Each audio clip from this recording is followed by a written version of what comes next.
5-ші жалпы орта білім беретін мектебінің директорының тәрбие жөніндегі орынбасары және тарих пәні мұғалімі Құдиярова Ботагөз Жарылқасынқызы.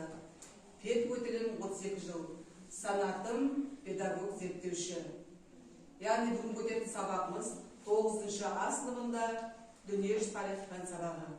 Олай болатын болса, бүгінгі сабақтың тақырыбы 1946 жыл және 1960 жылдағы Қырғыз Қабақ соғыстың ерекшелігі неде?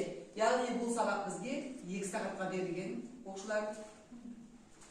Бұл сабақтың мақсатын және сабақтың тақырыбын ашу үшін Қырғыз Қабақ соғыс ұғымын түсіндіру үшін тарихи оқиғаларды талдаймыз. Тарихи фактілер мен картаға сүйене отырып, әскери саяси одақтар НАТО және Варшава шығу ұғымының қарсылығын сипаттау және тұлғаның тарихтағы рөлін анықтау. Құрметті оқушылар, сабаққа дайынбыз ба? Көңіл-күйіміз жақсы ма? Олай болатын болса, бүгінгі сабақты бастаймыз. Сабақты бастар алдын топқа бөлініп аламыз. Топқа бөліну үшін мен мына жерге сіздерге түрлі түсті қызыл, жасыл, көк деген қазір сөйтіп жайларыңызға отырасыздар. Қызыл белгіні алғандар маршалға барасыздар, және де көкті алғандарыңыз фултонға барасыздар, жасылды алғандарыңыз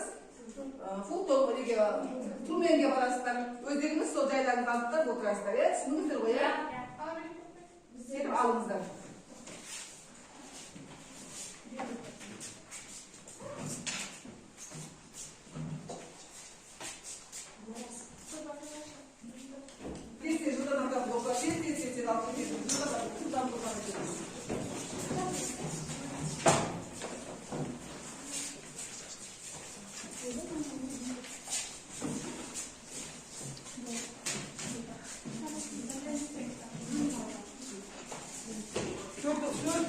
Kaldı tağda.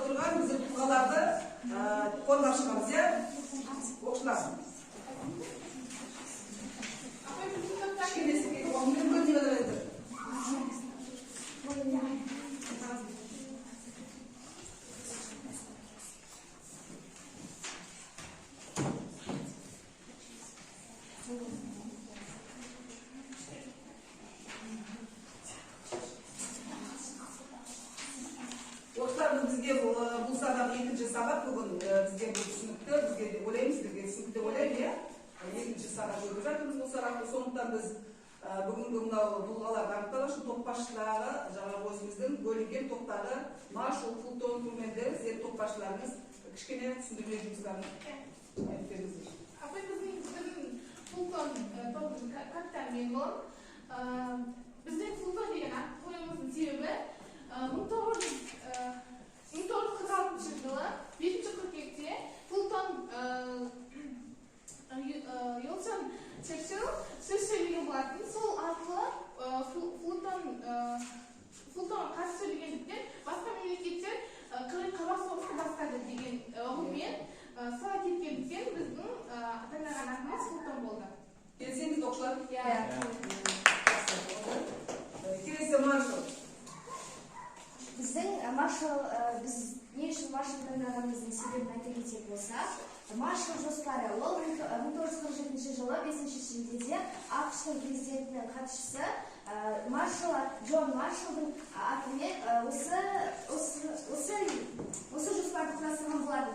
Бұл жоспардың мақсаты неде десеңіздер, Батыс Еуропада екінші дүниежүзіліктен соң олардың жағдайы күрт әлсіреді. Және де соларға көмектесу үшін әлеуметтік және де сыртқы және ішкі саясимен көмектесу үшін осылай осы жоспарды құрған болады.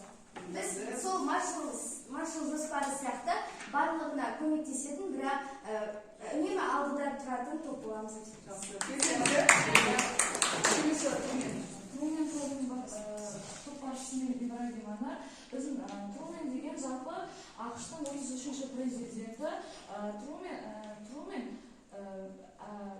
мен Турцияға әскери және экономикалық жағдай бойынша көмектеспекші тек Түркия мен Грекияға ғана емес, бұл әлемдік сипат алған. Және біздің Туменді қоюымыздың себебі осы біз де өзге мемлекеттерге қол ұшын беруіміз үшін осы Туменді таңдаған. Өте керемет. Ал енді оқушыларға уақыт алмайық. Осы толығымызды қорғау үшін бүгінгі сабақтың мақсатында жаңа таныстырып өткізген осы мақсат бойынша біз осы бүгінгі жұмыстарымызға талдау жасаймыз және әрқарай топпенен жұмысымызды осы бүгінгі сабақтың мақсаты арқылы біз дәлелдеп етеміз деп ойлаймын. Ана жерден келіп қазір қима қағаздар дайындап қойғанбыз, сол қағаздарды алып топ басшылары келіп мына қағазды алып кетіңіздер. Қима қағаздарды алып осы бүгінгі сабаққа байланысты жауап беріңіздер. Топтарыңызбен жұмыс жасайсыздар.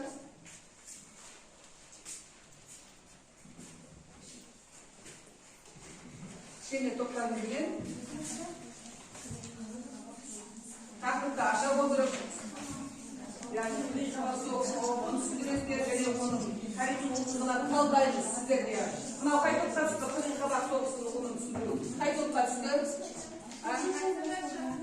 kim geçti? Kaldırıp edesiniz. Yani Farid takımlarının kırıklarda söylüyor olur. Askeri seyahati olaslarından da yani Varşova şu okulunun karşılıklı sıfatlayısında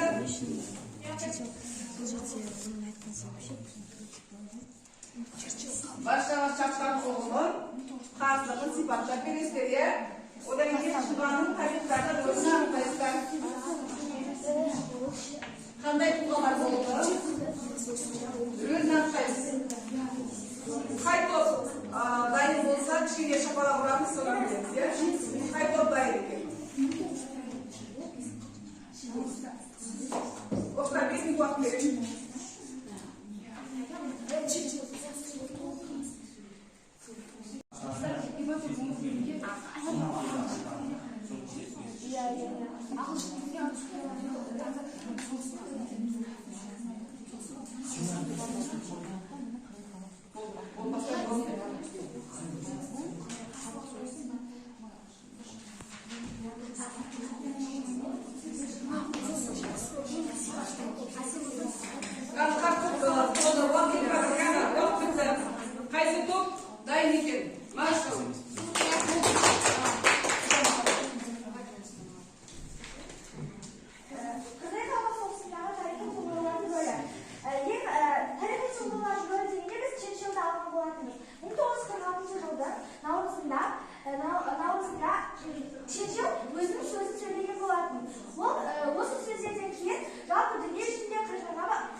КСР бийлиги өздерінің қатты құлағандығын және соғыс кезінде қатты зардап шеккенін, өздерінің көп жерді басып алуға береке құқығы барын, бірінші орын алу керектігін мойындап алдыға шарт ретінде шығарды. Бірақ сол кезде ақш-та өзінің зардап шеккенін және КСР-ның толық билікті өз қолына ала алмайтынын шешімге келді. Осының кесірінен КСР-ның билігін көтерілуіне қарсы тұру үшін ақш осыны картамен сөйлеп отырып айта аласыз ба? Картаға сөйлеп отырып айта аласыз ба? Картамен сөйлеп айтыңызшы, осы түсіндіріңіз. Өзіңіз қайсыңыз? Айтыңыз. Картаға айтыңызшы.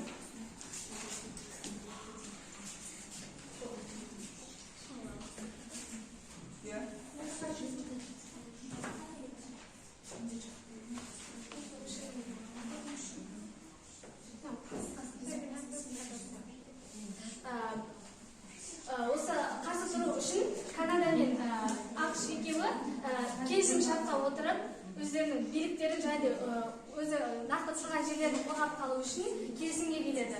Және оларға басқа да тағы оларға қоса 10 мемлекет қосылады. Сөйтіп олар өздерінің бірлестігін НАТО деп атайды. 12 елдердің аталардан келісім. Айтып берсеңіздер. 1949 жылы сәуір айында келісіммен НАТО құрылды. Оған 12 мемлекет, басына 12 мемлекет болған. Оған кіретін ақш, Канада, Ұлыбритания, Исландия, Италия және Португалия, Франция кірген. Одан кейін 4 ел кірген болатын. Оған Түркия, сосын Түркия кірген. Және Германия кірген, Исландия,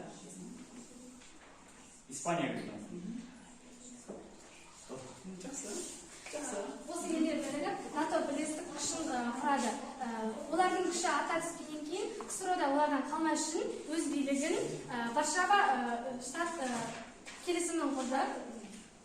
ВШО деп Варшава шартты ұйымын ВШО деп атады қысқаша. Ол елдердің ішінде Чехословакия, Россия,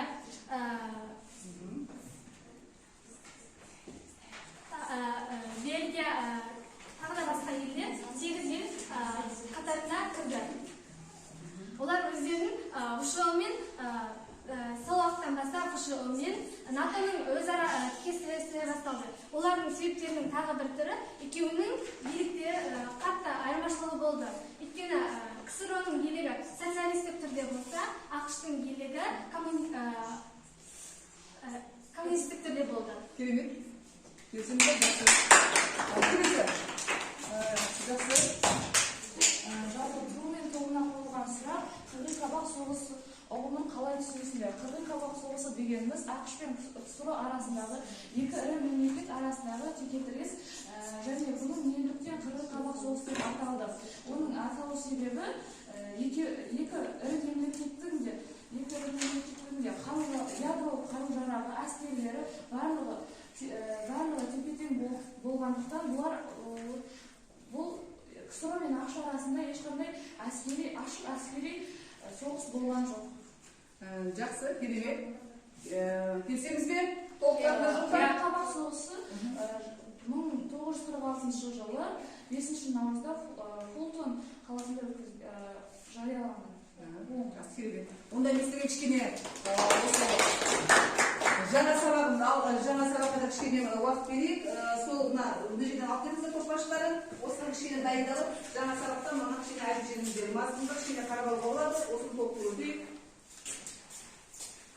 Сосын тағы да капиталистік жүйелеріміз бар. Оған да қосымша жауап беріңіздер. Ал оқушылар жаңа тақырыпқа қадам жасаймыз. 3 минут уақыт берген, дайынбыз ба? Дайын екен. Жауап береміз. Біздің сұрағымыз НАТО мен Варшава шартты ұйымының қарсыластығын сипаттау. НАТО мен Варшава немесе оларды басты билігіне байланысты КСР мен ақш-тың өзара текетіресі деп айтуға болады. басты себептерінің бірі қасалығының екеуінің билік түрлерінің әртүрлі болуында. Мысалы, КСРО өздерінің билігін, яғни Россия өзінің нақты билікке біз болуымыз керек, қалған елдер бағынады, өзіміздің жанымыздағы көмекшілер болады деген билікке қатты ұмтылған болады. Сталиннің билігінің астында болған ғой. Ал ақш-тікі болса, өздерінің жерін қорғап қалып, бір бүтінге келу мақсаты болған. Осы жерді өзі бөліскен жетеді, соғысты тоқтатқысы келген. Сол үшін ол басты себептердің бірі болып басталды. Және де ақш өзінің билігін қатты дамытып, оның ішіндегі қарулы жарақтары қатты дамығаннан кейін, және де оларда өздерінің атом қарулары пайда болды деген есепті естігеннен кейін, КСРО-да өздерінің билігін төмендетіп бара жатқанын олардан қорқып, өз билігін күшейткісі келді. Сол себепті олар ақш өзімен бірге бірлестікке отырған бір қалаға, Канаданың бір кіші қаласына өздерінің атом бомбаларын жіберген болатын. Осы себептердің кесірінен, екі елдің қатты текетіресінің кесірінен әлемдегі алғашқы атом үлкен шайқасы басталып келе жаздады. Бірақ оның тоқтатылуының себептері, бір себептері, ол ел ақш-пен бейбіт келісімде болғандығы. Және де КСРО-да ақш-тың билігін қорыққаннан кейін, және де ақш-тың ғана емес, НАТО-ның басқа елдердің көмекке келетінін білгеннен кейін, сол соғысты сол күйі ашамай кетті. Жақсы. Толықтырамыз ба? Керемет. Қосамыз ба? Келесі топ маршал. Иә. Қосамыз. Карта.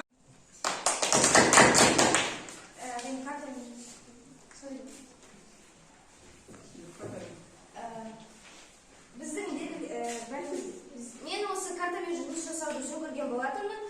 Және де ең алдымен НАТО дегенге сипаттама беріп кетер болсақ, НАТО ол ақш-тың шығарған ұйымы, және де ол солтүстік Еуропа жақта құрылған болатын. Ол 1949 жылы құрылды.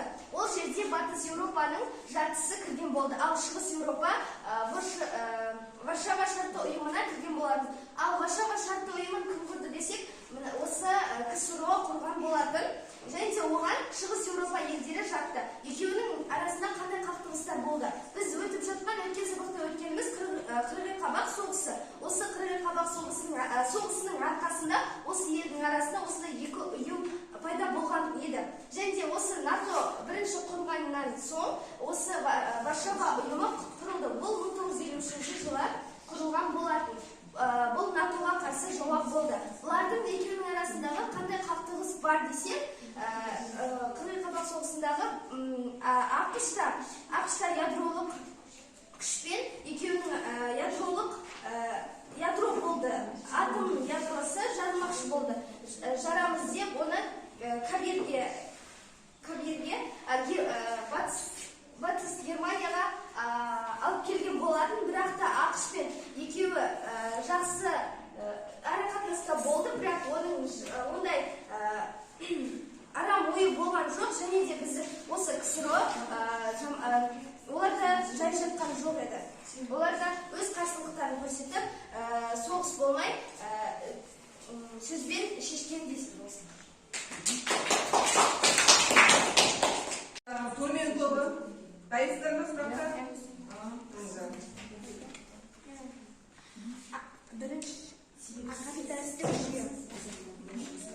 Біріншіден, ақш және Еуропа өз ара үкімет құрды. Екіншіден, ақш жаңадан қару ойлап тапты. Үшіншіден, екі держава билігі сипаттама алды. Социалистік жүйе. Екінші жүйенің ортасында қақтығыс болды. Екінші шешуі бәсеңдеді. Толықтырамыз сол топтан жақсы. Толықтырасыздар ма өздеріңіз? Топтарыңызды толықтыруға болады?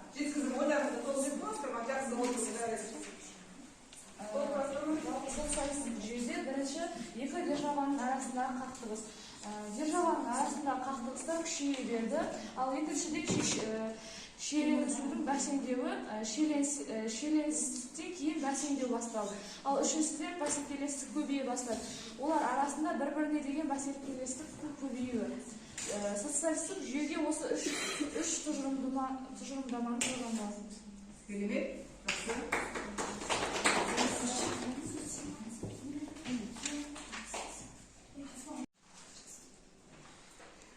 Менің айтқым келгені капиталистік жүйе. Ол үшке бөлінді. Біріншісі, ақш Еуропа үкімет құрды. Екіншіден, ақш жаңа қару ойлап тапты. Үшіншіден, екі дәреже бар, бейбітшіл болды. Оны қазір және түсіндірді. Жалпы ақш мемлекеті сол кездегі ең мықты мемлекеттер болғандықтан олар маршал атты жаңа ұйым құрған болатын. Және ол ұйымға 16 мемлекет кірді деп айтып өттік.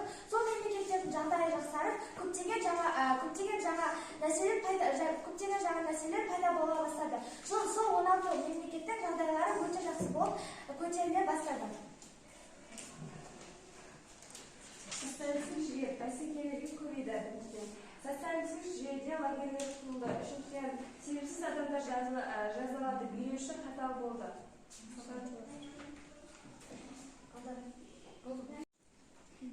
Ал онда оқушылар бүгінгі сабағымызды аяқтай келе, онда бірімізді қазір бағалаймыз. Бағалау, шапалақ әдісі бойынша бірімізді қазір бағалаймыз. Онда бірінші Фултон тобын бағалап алайық. Фултон тобын қаны бағалаймыз. Келесі маршал. Құрмен тобы. Келсең оқушылар, бәріңізге сәттілік. Керемет, келесі уақытта көңіл күймен кездескенше сау саламатта болыңыздар. Кішкене қазір